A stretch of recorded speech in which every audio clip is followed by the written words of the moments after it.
అస్మద్గురుభ్యో నమః. శ్రీమతే రామానుజాయ నమః. నేటి మంచి మాట. గరుడ పురాణ కథనం ప్రకారం మోక్షాన్నిచ్చే నగరాలు 7. అవి అయోధ్య, మధుర, హరిద్వార్, కాశీ, కంచి, అవంతిక, ద్వారక. ఇవి మోక్షదాయక నగరాలు అని మన పురాణాలు చెప్తున్నాయి. అయోధ్య కోసల రాజ్యానికి రాజధాని. సాకేతపురం అని కూడా పిలుస్తారు. భారతదేశంలోని అతి పురాతన నగరాలలో ఒకటి. దశావతారాలలో ఒకరైన శ్రీరామచంద్రుల వారు పుట్టి పెరిగిన ప్రాంతం. అధర్వణ వేదం దీన్ని విష్ణువు నిర్మించిన నగరంగా కూడా చెప్తుంది. రెండవది, ద్వాపర యుగం నుంచి పుణ్యక్షేత్రంగా విరాజిల్లుతోంది మధుర. ఇది శ్రీకృష్ణుడి జన్మస్థానం. బాల్యంలో శ్రీకృష్ణుడు గోపికలతో గడిపిన స్థలం. శ్రీకృష్ణ జన్మాష్టమి వేడుకలు ఇక్కడ చాలా వైభవంగా జరుపుతారు. మూడవది, ఉత్తరాఖండ్లో ఉన్న హరిద్వార్. పురాణాల్లో మాయానగరం అని పేరు. గరుడు అమృతం తీసుకువెళుతున్నప్పుడు ఇక్కడ ఒక చుక్క పడింది అని, అందుకే ఈ క్షేత్రం పవిత్రతను సంతరించుకుందని అంటారు. ఇక్కడ 12 సంవత్సరాలకు ఒకసారి కుంభమేళా జరుగుతుంది. నాలుగవది, వారణాసి. వరుణ ఆసి అనే 2 ఘాట్ల మధ్య ఉన్నందువల్ల వారణాసి అని పేరు వచ్చింది. పాళీ భాషలో దీన్ని వారణాసిగా రాసేవారు, అందువల్ల బనారస్గా మారింది. విశ్వేశ్వరుడు కొలువయ్యున్న 12 జ్యోతిర్లింగాలలో ఒకటైన వారణాసి ఒకటి. ఇక్కడ చనిపోయిన, అంత్యక్రియలు జరిగిన నేరుగా స్వర్గానికి చేరుకుంటారని భక్తుల నమ్మకం. 5, కాంచీపురం.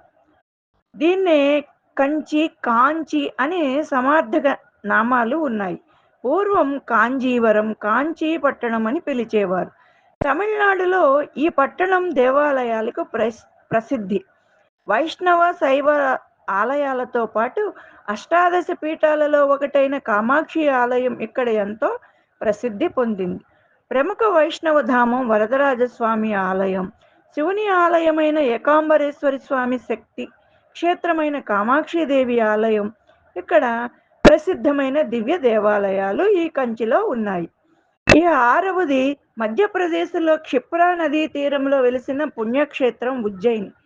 శైవ వైష్ణవులకు సైతం అత్యంత పవిత్రమైన నగరం. దీనికే అవంతి నగరం అని పేరు. మహాకాళేశ్వర, కాలభైరవ, చింతామణి, గణేష్ ఘోషా మందిరంలో నిత్యం భక్తుల సందడి ఉంటుంది.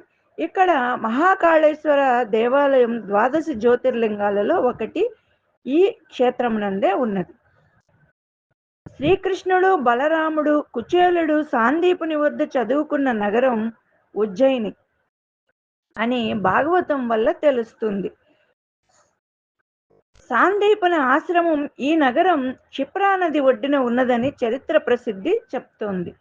అలాగే విక్రమాదిత్య మహారాజు ఉజ్జయిని నగరాన్ని రాజధానిగా చేసుకుని పరిపాలించాడు. ఇతని సోదరుడు బట్టి మంత్రిగా, మరొక సోదరుడు భర్తృహరి మహాపండితుడుగా, కాళిదాసాది మహాకవులు అతడి ఆస్థాన నవరత్నాలుగా చరిత్ర ప్రసిద్ధి పొందారు.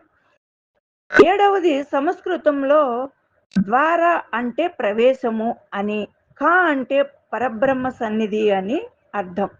ద్వారక అంటే మోక్షానికి ప్రవేశ ద్వారం అని భావం. పురాణ కాలం నుంచి ప్రసిద్ధి చెందిన నగరం ఇది.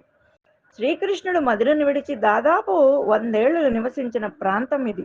ఈ క్షేత్రంలో ద్వారకాధీశాది దేవాలయం, రుక్మిణీ దేవాలయం, ఇలా ఎన్నో ధార్మిక క్షేత్రాలు ఇక్కడే ఉన్నాయి.